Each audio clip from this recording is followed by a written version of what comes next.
you're good. Hi everybody, I'm Dexter-Mazza. I am one of the authors for the DBT in Skills book, and we're going to be doing our series here in teaching skills on teaching skills for surviving and thriving during COVID-19. All right, and I thought I'd introduce my cast of characters here in our family. Go ahead, Jackson. I'm Jackson. I'm 13. I'm in 7th grade. Ashton. I'm Ashton. I'm almost 12. Look at the but camera. I'm 11, and I'm in 6th grade. Great. And Grace? I'm Grace. I'm 8, and I'm in 2nd grade. Great. Thank you, Grace. All right. And for today, just give you a heads up. What we're going to be doing is we're going to be doing our distress tolerance skills. All right. And it's lesson 6 if you happen to have the book. We've got handouts here. 6.1. Here's 6.2. 6.3 and 6.4. So we're going to be using those today if you want to go ahead and grab those. Also, if you have an opportunity, grab some sticky notes, about 7 of them that you'll need per person that you have in your family. And so we'll be going through that together. So as we do with all of our we have to describe what we're doing. right. So as we do with all of our lessons and skills, and with everybody else, what we're trying to do is provide skills that are going to help us with how do we cope with our situation being at home, right? And so one of the first things we want to do is something that we covered last week about mindfulness. And so each time that we get together as a group, we're going to be doing a mindfulness lesson where we're trying to put our minds where we want it to be and not our minds putting us in a spot that we don't want to be, all right? And so what I thought we'd do today is we do an observe and describe lesson, all right, which is part of our mindfulness skills, and that we would do a breathe in wise and breathe out mind. And so the idea is to provide an opportunity for us to keep training our minds to put us in a spot that we want to be and be in that present moment. So you guys, go ahead and put your feet flat on the floor, please. I'm going to join you here. All right, you at home, go ahead and close anything that might be distracting to you during that mindfulness exercise. All right, and so we're gonna when I say go, we're gonna breathe in wise. So it's gonna look like this. I'm gonna breathe in. Jackson, I'm right here. Breathe in. I'm gonna wise, mind, wise, mind. That's right. So you've got it. So unfold your hands. Put your hands in your lap like this. Maybe hands up like that. That would be great. All right. So get in a comfortable position. Back straight up. Backs straight up. Not on the couch. Thank you. All right. And so let's begin. Breathing in wise. Breathing out mind. Regular breathing. You have to breathe deeply.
And stop. All right.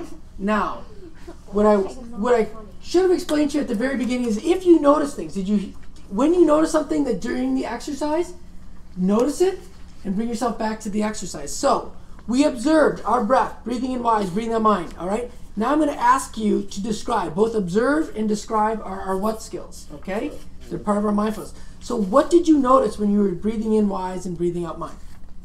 I could hear every little sound. Nice. You can hear every little sound. And did you bring yourself back to then the exercise? Or was that distracting to you that then you couldn't concentrate? It was sometimes distracting, but also like I would just notice everything that I sometimes wouldn't, just like my nose was like itching a lot. Great. And did you itch it? Great. So that's perfect. That's what you're supposed to do, right? Notice it and not do that, right? And so the idea is for people that are doing this for the first time at home is that what we're trying to do is to put our minds where we want them to be. We have to make sure that we're not thinking about the past, what we had for breakfast, or what our day's going to look like, right? We're not worried about the future and the things that you have to do. We're just trying to put ourselves in the present moment to just be in that second, right? And if you do hear things, notice it and let it go. We go through life getting distracted. The idea is not to get rid of all the distractions. The idea is to figure out a way to get us back to the place that we need to be for able to focus on the types of things that we're trying to do. All right? So this is why when you have your students at home and they're doing online schooling, it's easy to get distracted, right? So we want to notice that and take ourselves and let it go and bring ourselves back to the exercise that we're doing. All right? And so those of you at home, was the class useful to you at all? Was that exercise helpful? All right? Come on through and make comments on the comment page. We'll be able to answer those for you. That would be great. There's our technology help right there. Grace, what did you notice during that exercise? Let's sit up nice and loud so they can hear you. I was laughing at how quiet it was. You were laughing how quiet it is because it's very, very relevant. Yeah. Very few times is quiet in the Mazza household. That is absolutely true. So it's a rare event. Jackson, Yep. what did you notice? Describe using facts. What did you notice? That it was just calm. Calm, all right? And so describe that. So there's just like no noise. Is that would be, Yeah. right? So we try to, when we describe things, we try to describe them in facts, things that our senses can take in, right? And we want to get good at doing that because we often describe things as judgments, like good or bad. And we're trying to reduce the amount of judgments that we're going to do. So for today, thank you for that, all right? And we're going to do mindfulness exercises each time for each of our skills that we're going to introduce to you at home. So today, we're going to talk about one of our crisis survival skills, right? We're going to talk about using distress tolerance, which we talked about on Thursday. We talked about, remember, our radical acceptance, our long-term distress tolerance skills. Well, today we're going to talk about the crisis survival skills to get us through the immediate moment, right? Those are our crisis survival skills, and we're going to do that with Wise Mind Distracts. All right, if you have your sheets of paper at home with you, I'm on handout 6.1, and I'm going to have my children here help read this and provide some instruction. All right, so Grace, can you read the first box in handout 6.1? It says number 1, nice and loud. Pain is part of life, and it can't always be avoided. That's right. Anybody think that they can get through life without any pain? No, it's unavoidable, right? It's inevitable. The idea is that we don't want pain to turn into what? Suffering. Nice, suffering. We learned that last week. That's right, radical acceptance, right? We don't want to add fuel to that emotional fire. All right, Ashton, can you read number 2 for me? If you can't deal with your pain, you may act impulsively. You may act impulsively. Ashton, what does impulsively mean? Just like out of sheer emotion. Like Out of sheer emotion, thinking okay. about like what it could actually be or like consequences. Or consequences. So we're not thinking about that. Grace, what do you think impulsive means? When you act on your emotions and you do something physically. Physically? It doesn't have to be physically, right? You could do something otherwise. And when we act impulsively, do we think about it a lot or do we not think about it at all? Jackson, what do we do? Don't think about it. We don't think about it, right? We don't have any thought. So it's kind of like impulsively is like without thought, without thinking about it through, right? Has that ever happened to any of you? Yes, you all better raise your hands, right? Has that ever happened to mom and dad? Yes. Yeah. It happens to us too. So what can we do so that we don't act impulsively? Because what's happened when you've acted impulsively, when your emotions are yelling and screaming at you? You get in trouble. Punishment, or you get in trouble, or Get in a lot of do we trouble. maybe sometimes make things worse? Definitely. Yeah, definitely, right? So we're going to learn the skill of Wise Mind Distracts with the Accepts to not make things worse. That's the big critical key of this skill, is that we're going to learn skills that don't make it worse skills, right? That's what we're trying to do. All right, Jackson, Yeah. can you read number 3 for me? When you act impulsively, you may end up hurting yourself, hurting someone else, and not getting what you want. Yeah, so when we act impulsively, do we often get what we want? Is it an No. effective decision? No. We maybe end up hurting mom and dad. We may end up hurting each other, right? Our brothers and sisters. And so it's not, or we hurt people that we love, like in a relationship.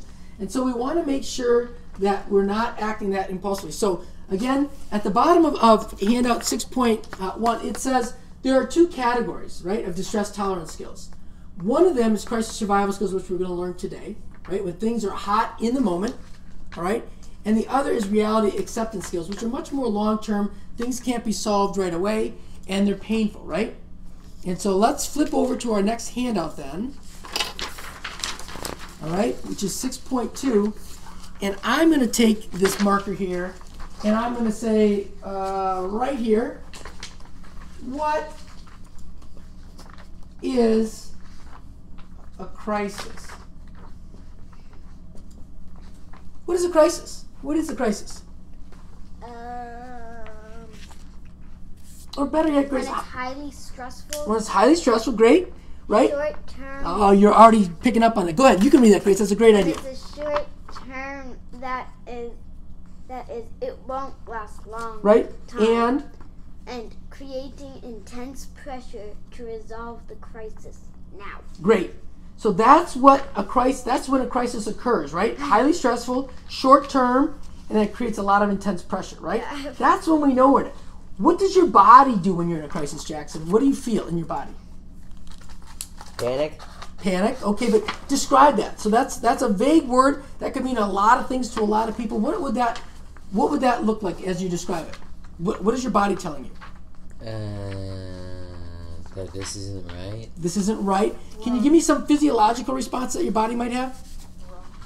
What'd you say? Run. Run. You have an urge to run? But I usually my heart rate goes up. Yeah, your heart rate really might go up. fast. Yep, good. All right. Jackson, anything else for you when you're in a crisis? Really? What happens when you might be in a crisis? Because you want to scoot and do things like, uh-oh, right? I get lazy. Not lazy. I think you have more of, you have this quick urge of shame, like, oh my gosh, I'm in trouble, right? Is that fair? Yes, right? And I think then you move away, right? And that happens to all of us, right? That happens to everyone here. Yeah. I just want to give some comments from people making that some of Great. the other times people have is that they try to resist acting impulsively, but sometimes get Great. really stuck and frustrated, and frustration goes up as Yeah. you're trying to tolerate that No urge. doubt. Or feeling that you feel vulnerable around other people. So there's Yep. an example. So I'll just keep raising my hand when somebody from the That'd be audience has great. a comment. And keep sending in those comments. Put them in the chat line. That's great. We want to be interactive with you as well. So we don't want to make an impulsive decision. Our urges are going up to act because we've got this intense pain that we can't solve right away, right? So we've got to figure out some strategies not to give in to that urge, all right? So Jackson, read the second box, please. What? Use crisis survival skills when you have intense pain that cannot be helped quickly. Right? You want to act on your emotions, but it will only make things worse. Emotion mind threatens to overwhelm you, and you need to stay skillful. You are overwhelmed, yet demands must be met. Your arousal is extreme, but your problems can't be solved immediately. Right. So your arousal is really high. What's that? Right? Great. What does arousal mean? It means that you've got inside your body that you're like hypersensitive and your body's saying, please do this, please do this. And so you're like, oh, I need to get out of the situation. Like you said, you want to get away, right? Or go to your bedroom. Or you're like, I need to run away because Ashton, you talked about that, my right? heart rate gets Right. up. Or you want to say something. So that's an example for you. You want to say something that you know you shouldn't say, and your arousal is like, I'm going to say it anyway, right? And what happens? You get in trouble. It's not usually a good situation, right? We would say that's not an effective decision, right? And so that does happen to all of us, right? And so here's the thing. I want you to think about a crisis that's happened to you in the last week. Just think about it. Don't share it. I want you to just think about it, okay? You at home, think about a crisis that's happened to you. You can share it if you want with your family. If there's multiple people in your home at this time, you can keep it to yourself. That's okay. Do you have one? I don't need to know what it is. A crisis. Not yet. Ashton. All right, Ashton, you got it. Okay, so maybe here might be a little bit of help. How do we know we're in a crisis? Grace kind of read for us, right? About it's highly stressful, short term, and creates intense pressure. Well, the news talks about a lot of crises, don't it? Here's what I want you to think about, though. We have what's called our emotional thermometer, and our crisis level. I'll do black here. Our crisis level is roughly at an emotional thermometer reading of 65. Everybody's emotional thermometer, though, is different, right? So when the temperature gets up above this 65 level in your bodies, 0 being comatose, thank you. You're good question. So you kind of like almost like asleep, right? You're almost like you can't move. You're so quiet, and so You don't have almost like a emotions? coma, right? So you're just really lethargic, and 100 being you're gonna jump out of your skin, right? That you cannot stand it anymore to sit any longer to do anything, right? 65 is above 50, right? And it's spots where you want our mindfulness to say, whoa, I'm not in a good spot. I've got emotions that are driving my heart rate, my blood pressure, my arousal up above 65. So that might be for when you have a test, right, and you haven't studied for it, you're at like 75.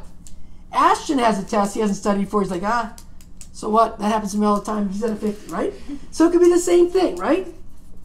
Same type of thing, right? And Grace, it might be something when friends are trying to call you or whatever else, right? Or when they're calling you when you don't want them to call you, right? That might be something that I know that is hard for you, right? So we're having to try to figure out those things too, right? So everybody's emotional thermometer is different, okay? And so you at home too, think about what it is that you can clue into, that your body clues you into that you're at that 65 or higher, because it's going to be a major mindfulness piece and target that we're going to go through during the rest of our skills that we're going to learn in the subsequent or the weeks following, okay? And so at 65 is where we have to say, okay, look, we've got to use crisis survival skills above 65. We'll use different skills below it, all right? So that'll be important, all right? And so Jackson, can you read that Ashton, read that last box on this page, please. Don't use crisis survival skills for everyday problems, solving all your life problems, homework, All right. making your life worth living. Okay, so why aren't we going to use crisis survival skills for all of our life problems, Grace? Because you don't really Nice and loud. need to. Because you don't really need to, and they're just tiny. Like, you can solve them on your own. Well, possibly. These are big problems that can't be solved right away. It's not a crisis. It's not well, it could be a crisis. So why wouldn't we do that? Jackson, what are your thoughts? Why wouldn't we use crisis survival skills all the time then? Because it could make things worse. It could. We want to. Well, so we don't want to make things worse, right? Do crisis survival skills, and those of you at home, help us out here. Do they solve our problems? No. No. So we're not solving anything. What are they supposed to do? Help. They're going to help us, but how? They're going to help solve our problems. How? Not solving. They're not designed to solve problems. What do you think? I'm going to answer another question. So keep going. Okay. Get this. Why don't we use them every day? Let's go. I Why? have no idea. You have no idea? No idea? No idea. What did I say at the very beginning? That crisis survival skills, Or for crisis. and we don't want to make things Worse. right. So the idea is not to make things worse, because then we have a much bigger problem that we have to deal with then, right? So the crisis survival skills we're going to use, we don't use them every day because they don't solve the problem, and two, they're just skills so that we don't make it worse skills, right? We don't make the issue worse. So some examples of when other people kind of find themselves in these high urges is, got one person who's 10-year-old, has a hard time following directions and likes to mess around. They get in trouble for doing that a lot, so Yep. I'm trying to watch Great. this to get some help to tolerate those urges to mess around. And someone else who wakes up a lot in the middle of the night and can't fall back asleep, so that may be when urges to do things that could end up getting them in trouble or keeping Great. them awake longer Okay. for their opportunities. I like it. Thank you. Keep those comments coming and keep answering some of our questions. Yes. Can I go to the restroom? Yeah, go ahead, go. All right, so here's what we're going to do. Crisis survival skills is our first set of skills. So we're at now 6.3. Can you turn over to that one? 6.3 is right here. Okay, great. So today we're learning the first one, distract with wise mind. Okay, accepts. We're going to learn self-soothe, probably on Thursday with our 5 senses. We're going to do improve the moment. We're going to do tip your body, and then pros and cons. Each one of those is a set of skills. All right? We good? Now, here's what I want you to do. We're going to turn to 6.4. So here's the skill that we're going to learn. So distract with wise mind. That's where we are right here. Liz, why don't you get me on the board? on the whiteboard. Wait, is it? You should be on this page right here, Grace. ACCEPTS. Got it. Great. Thank you. So we're going to be doing this one right here. All right. So those of you at home, you guys right here, Grace and Jackson, take your Post-it notes. You each have 7 of them. All right. You've got that one. I have 6. Okay. That's the 7th, right? Here's what I want you to do. Those of you at home, I've got Post-it notes right here as well. Wait for the camera to switch. Thank you. So I want you to take, so accepts as a mnemonic device. I want you to take like 7 pieces of scrap paper or maybe Post-it notes. I've got Post-it notes here. And I want you to put a letter on each one of them that spells accept. So here's my A. Here's my A, right? Here's my C1 for the first C. Here's my C2 and so forth. So I want you to write those down. Let me know when you're done. A, yep, that's good, Grace. Go ahead and put C1. Yep, go ahead, Grace, that's good. And while they're doing that, I'm just going to jump in. If you don't have Post-it notes available and you've got a sheet of paper, then just make your sheet of paper, draw a little graph like this that's on the board over here today. So you can do that as well. Okay, Grace, leave some room for writing though, sweetie. Okay, C2. So you see how I have mine? It's okay, next one. We'll be all right. Make yours just a little bit smaller, Grace, the letters. Does E go next? Yep, E goes next. So Grace, it's right here. Spelling's right here. Or right here. Yep. Okay. It's 6. So those of you at home, give me a thumbs up if when you're done with your writing of your accepts on your Post-it notes. I think I had 6, Dad. I think you should have 7, Jackson. 1. You can write on the back of one of them too if you need an extra one. Okay. No, I have 7. Okay. And I'm gonna do this one. Accepts. Good. T, Grace, and then S. Yay. All right.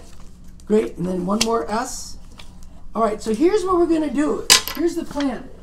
The accepts mnemonic device provides us with categories in each of the letters. We're going to walk through and read together the handout of 6.4 to come up with some ideas that we can use for our accepts survival kit, right? And so these are things that we're going to use when we are above 65, when it's intense pressure to act on that urge, and we know in the past that if we act on that urge, it's going to make things worse. So what can we do to distract, right?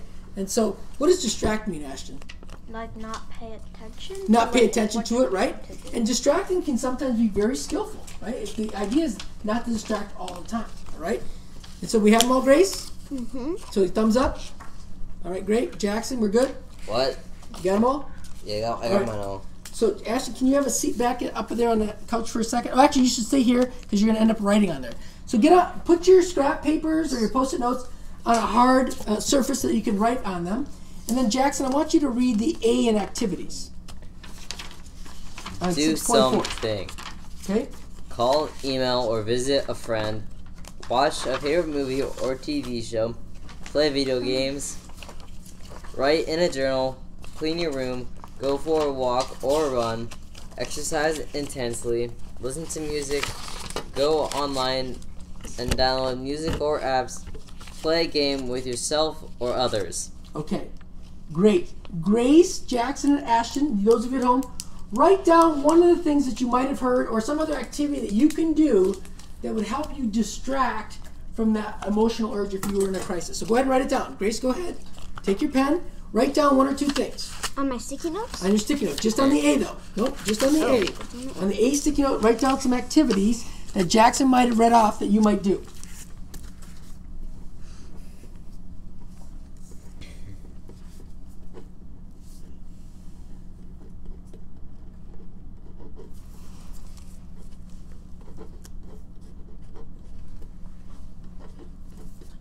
And you at home, go ahead and please do the same thing. And then give Lizz a thumbs up if we're good to go. You've got your A's down. That would be great. Okay?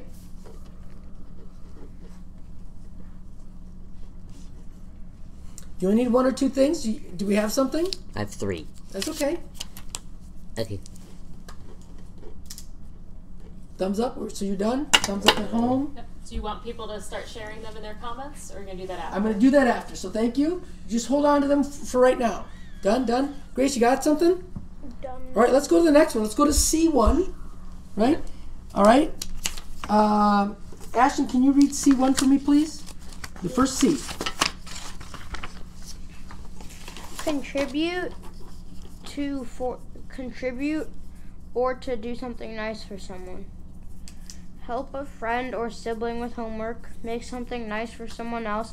Give away things you don't need. Surprise someone with a big hug, a note, or a favor, or a volunteer. Okay. What do you think would work for you? So, Grace, what did you hear? So you're done with that one now, all right? So now we're going to do your C1. What did you hear that might be that you would like to maybe contribute to others or yourself? Could I do giving like my super small clothes to like newborn babies? Well, if you want, sure. So write that down. You don't have to write that whole thing down, but go ahead and do that. So write down 1 or 2 things. Those of you at home, go ahead and write down 1 or 2 things for contributing.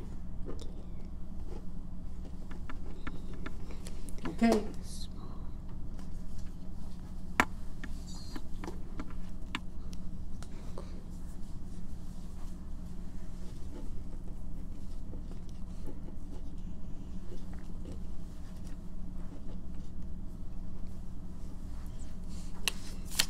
You have some things there? Got some things? All right, so I think that maybe I'm going to do this a different way. I think that maybe what we want to do is have you guys maybe share now, all right, so that we can have this more interactive as we go. You guys done with your C1? Yeah. So let's go back to the A. For those of you at home, send in what activities that you came up with, right? And I'll try to write some of those down as well as what my kids have as well.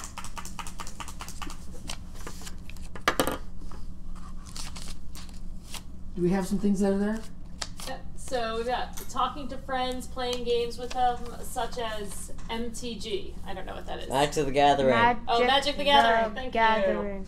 I want to get that. MTG. You want to get MTG Arena, Ashton. Okay. Other ones? Right. Okay. More? All right. So how about you guys? What did you guys put down for? I'll put this for your A's. Go ahead. I put down.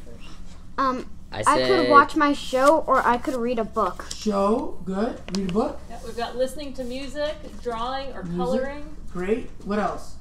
I would Come on. play video games, go for a run, or clean my room. Clean your room. I'm going to hold you to that. Taking the dog for a walk. Good. Like it. Hanging out with my friends, reading or playing basketball. Okay. Good. All right. So let's do our audience for your C1. What do you have for me? C1. Actually, as you're getting those, let's do you guys. What did you put down for contributing? Help a friend or give things away that I don't need or don't want. Oh, good one, Ashton. Give away things. Give small clothes away, and make a card for someone. Nice. Make a card. Great. Help a sibling with homework. Okay. And surprise someone. Good. Homework. I like it. Thanks, Jackson. Good ideas. All 3 of you. Great ideas. What do we have from our audience? We're still on the A for playing video games, basketball, football, and soccer. Got it. Okay, soccer. Yep. We're still waiting for some contributing ideas of what you guys can do. And this is a great thing to be doing during this isolation time during COVID-19, right. Of spreading joy, which we talked about a couple weeks ago, and doing acts of kindness. Okay, so we still waiting for C1s. Let's start with, I'm going to then go through C2 as the C1s come in. Not a problem. We're going to do C2s. Who can, Jackson, can you read C2 for me, please? Compare yourself to those less fortunate. Compare how you are feeling now to a time when you were doing worse. Think about others who are coping the same as or less well than you. All right, so here's the thing about comparisons. The idea is to maybe compare yourself to a time when you guys were at a different spot, right, where it might have been really hard. So if you think about other crises that you've gotten through, all right, and what did we do with those? How did you can look back and say, I've got confidence I can do this because I've already been through a crisis before, right? The thing, and you also can compare yourself to other people that might be less fortunate than you are, right? That might be in more difficult situations, and then that might help you feel like, okay, I actually should have a lot of things to be grateful for.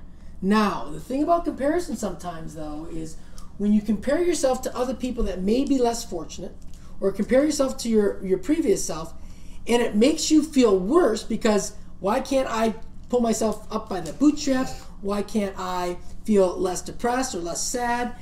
People are less fortunate than me and I still feel bad. It makes me feel even worse. Then comparisons is not one of the skills that we want you to use, right? We've got other things that we can do. Sometimes, though, it helps us give us some confidence, all right? So I want you to think about, in your C2, write down a comparison either to yourself or to others that may help you distract from your emotions. It may give you some confidence of that you've done this before. Go ahead. And if you can't think of anything, that's okay. Just go ahead and leave it blank. Can you repeat what it was? Comparisons. And you've got your sheet right here, Ashton. So if you...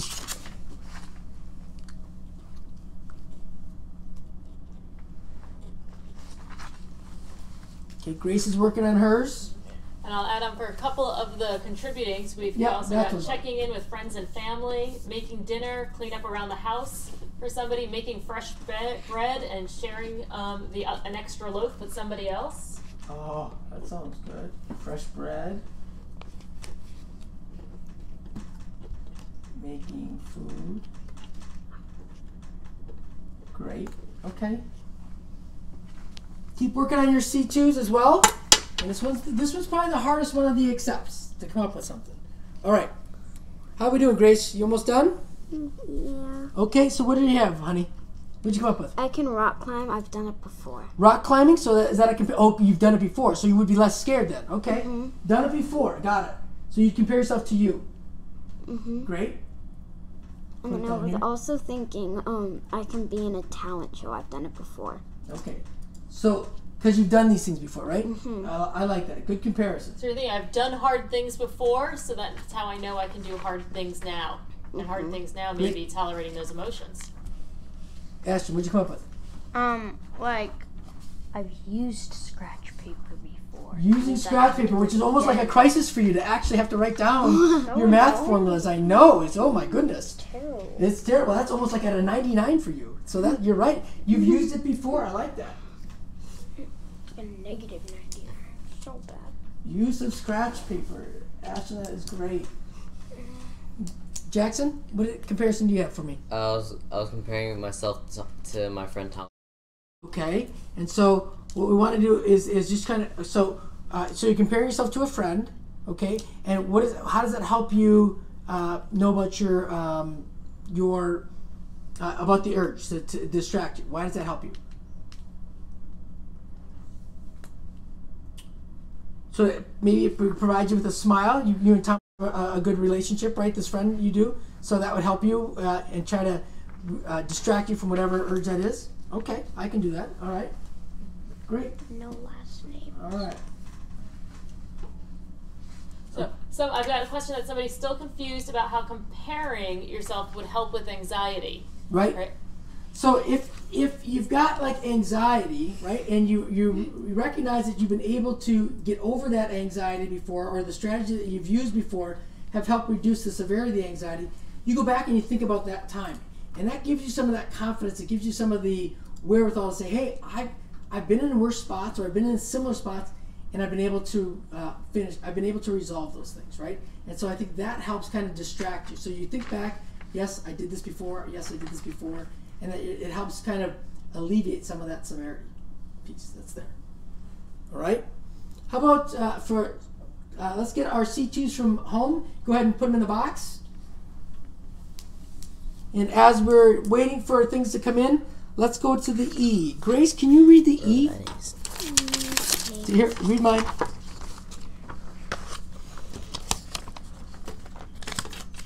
Nice and loud. E, under emotions. Can you read that? Right there. Yep. Create different emotions. Yep. Nice and loud. Watch a funny TV show or emotional movie. Listen to something soothing or upbeat music. Get active when you are sad. Go to a store and read funny greeting cards or joke books. Okay, great. So think about what you could do that's under the E, that's emotion, that you can do as your distract. Keep in mind the idea here is to do something that's opposite of the emotion that you might be feeling. So if I'm angry and I watch the movie Rocky or Terminator, is my anger going to go down? Probably not. No, probably not. You're right. It'll probably just stay high, right? And if I'm really sad and I watch a really sad movie, right? Maybe like the Notebook, is that going to help my emotions? Am I going to distract from it? The Good Dinosaur. Or is it going to The make Good Dinosaur. the Good Yeah, Dinosaur, that's right? so sad. So it might make me just think about the emotion even more, right? So the idea is if I'm sad, I want to watch a funny show or one that's going to make me happy. If I'm angry, I want to watch a show that might get my emotions down a little bit. It could be sad. It could be a documentary, something along those lines. Maybe it's reading a joke book if I'm really upset, all right? So go ahead and write one of those things down, one or two of them. Could it also be like watching a scary movie, just changing yourself from sad to scared, Could be, or correct. angry to scared, Yep. or laughing at a horror movie? Doesn't have to be the opposite. Tragic to comedic. Okay, so write them down.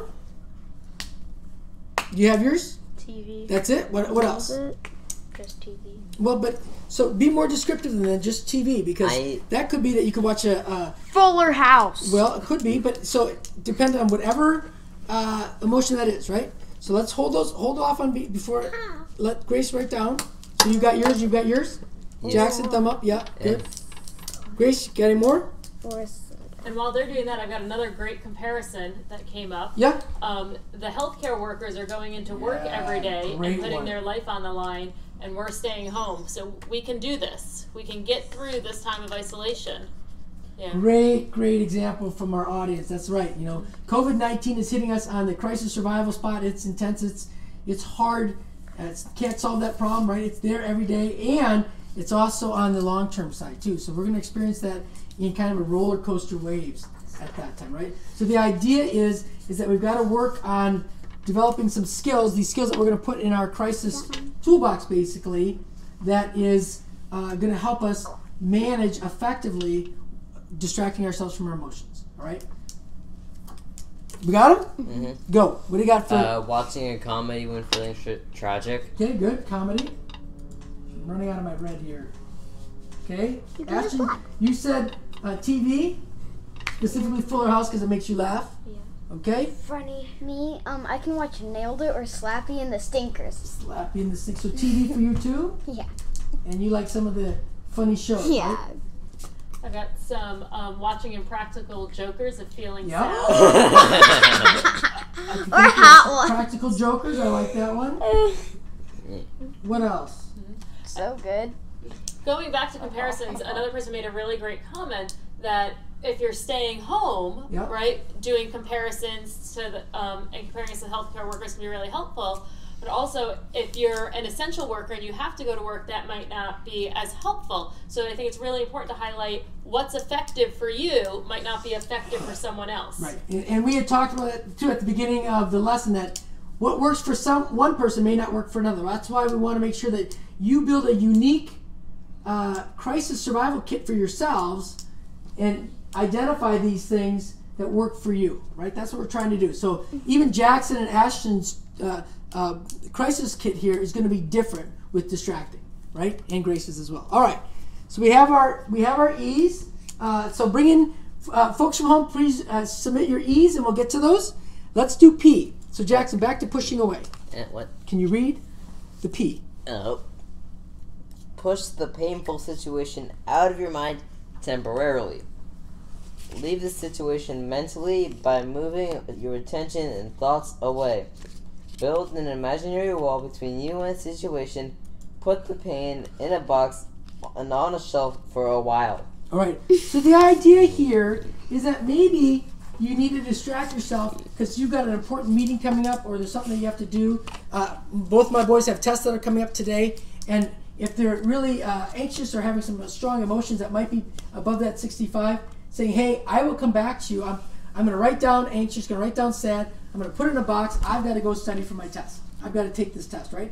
And so we push it away. We put it there. I'll come back to you in an hour after my test, right? So that's kind of the idea of pushing it away, that we kind of have a category for it. We give ourselves the freedom to put our mind back to where we need it to be with our wise mind, and we'll come back to the emotion when we have the ability. So think about that. What would you do for pushing it away?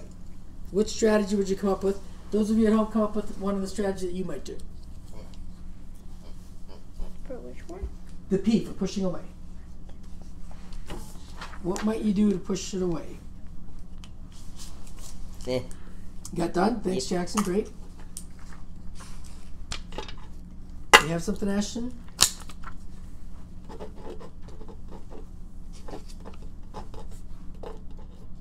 All right, Jackson, you share out first as Grace is finishing up hers. Go. What did you have? Distractions. Distractions, yes, but where? How would you do that? So Watch a show. okay, so is that pushing it away though? So that we could probably put that in one of the other ones. So what would you do though that would push it away? Oh. What did you come up with? A Rubik's Cube? A Rubik's Cube, again, maybe activity. Are you pushing it away though? Are you physically putting it somewhere that it separates you from that emotion? That's kind of the idea behind it. Okay? Is there something that you can come up with? And maybe we'll let our audience help us out this time around. I got mine. I'm so confused. What do you got, Grace? I can lay in my bed listening to my playlist. Okay, so where would you put the emotion that's really high though? Somewhere over the rainbow. Now, where would you put the emotion? Somewhere over the rainbow? Okay. So that might be hard. Maybe we'll have our audience help us out with the P for pushing away. All right? We do have a box. Remember, we have this. We have our like a memory box. We can put it in there, something in there, and just say, "I'm not going to deal with this until an hour from now." So that could be one type of idea. All right. Let's do our T. T. So, Ashton, can you read the T, please? T. Replace your thoughts. Read, do word or number puzzles. Count numbers, colors in a poster, tiles on the wall, or anything else. Repeat words to a song in your mind. Great. So these are changing your thoughts, right? Because if we keep concentrating our thoughts on the emotion that we have, it's just going to fuel it. So at home, think about things that you can do that are on that list that we just read that would help change some of your thoughts. So we talked about Sudokus, counting tiles, could be music, right? What kind of things would you do? And Grace, the example that you gave for P might be perfect, right? Where you laying in my bed listening to music. Right, you're listening to music, right? So I think that's an excellent example. So I'm going to put that one down here. And going back to pushing away, some examples we have are just kind of walking away and putting the thoughts in a different spot, putting your face in a pillow, quieting it down, writing it down in order to get it out of your mind, and then physically putting it away. Another is to set a timer to focus on the emotional intensity at a later point. I like that. So like maybe I'll set an alarm at 5 o'clock. I'm going to think about this, and I'm not going to think about it right now. I just like talking about it verbally, and it makes me feel better. Pushing away, walking away and taking a break. Great, thank you. Those are helpful. All right. What else did we come up with for T now, for thoughts? Read. Read is good. And Jackson, yes, you like to do reading. That is a very good go-to strategy for you. Keep in mind, we're reading to distract ourselves. We're not reading because it's homework, right? The idea is that we do this strategy for the purpose of distracting ourselves from emotion. Ashton, what did you come up with? Rubik's Cube as a distraction. Okay. We can do that, Rubik's Cube. Very, very distracting. Yep. Sometimes too distracting. No. Okay. Grace, what did you come up with? Square up. Square up is a game that you have. Great. So you'd be doing something else. Okay. And you at home joining us, what kind of T's did you come up with? Go ahead and put them in the chat line so that Liz can provide them for us as well. Let's do our last letter here, all right? Which is S. Grace, can you read sensations for us? Read the S. Intensify other sensations. Yeah. Hold or chew ice. Listen to loud music. Take a warm or cold shower. Squeeze a stress ball. Do sit-ups or push-ups. Pet your dog or cat. All right, so the idea behind sensations is to use your senses that you have to bring in other information that distracts you from the emotional urge that you actually have going on right now. So what might you do? Grace read about petting a dog or cat, hot or cold shower, maybe taking a bath, all right? So can I do something holding, that's not on the list? Holding, absolutely. Grace just asked, can she do something not on the list? Absolutely. The idea is for you to come up with things that work for you that you can put into your crisis distract kit, right? That are effective for you. All right. Give me a thumbs up when you're done. Nice. All right, Ashton, go ahead and you can begin. What do you got? I really like music. Music.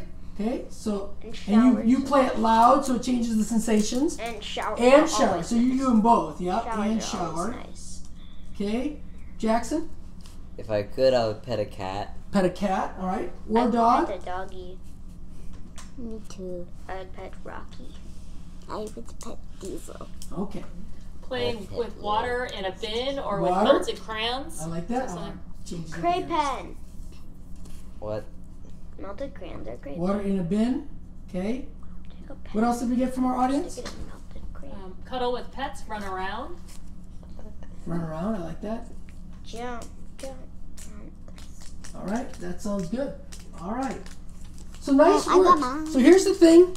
Here's the thing that I want to talk about. So we're done with our crisis survival. Oh, sorry, Grace. Go ahead. What'd you come up with? So I was either gonna do sticking my head in a bowl of ice water, That would be, yeah, that would help. That's actually going to be closer to challenge. what we're going to call in our tip skills. Okay. or playing with quicksand. Playing with quicksand. Let's make sure you're not in the quicksand, but maybe like playing No, with like just like clay. Okay. you know, and then quicksand and just letting it fall out of my fingers. Okay. That's just regular sand. No, All right. it's So- quicksand. The idea behind our crisis toolkit, right? Especially with distracts, right? Wise mind distracts with accepts, is not to feel better. It's actually to do what? To Distract. it's distracting. Why are we distracting though? Accept the emotion. Well, we try to, right? Accept So that's the reality inevitable. acceptance. Accept. Remember, this is intense. Why are we doing accepts to begin with? To accept the inevitable. Well, pain's going to be inevitable, yes. What we don't want to do is give in to our emotions when they're really high, because what happens when we do? Suffering. What happens when we give in to our emotions that are really high, above 65? Suffering. We get suffering, we pour gas on that fire. What else do we do when we make decisions during that We time? get rid of the people. They're impulsive, and are they effective decisions? No. Actually, what do they normally do when we make a decision? Get then? us in trouble. Yeah. Not get you It blows up. It makes things a lot worse.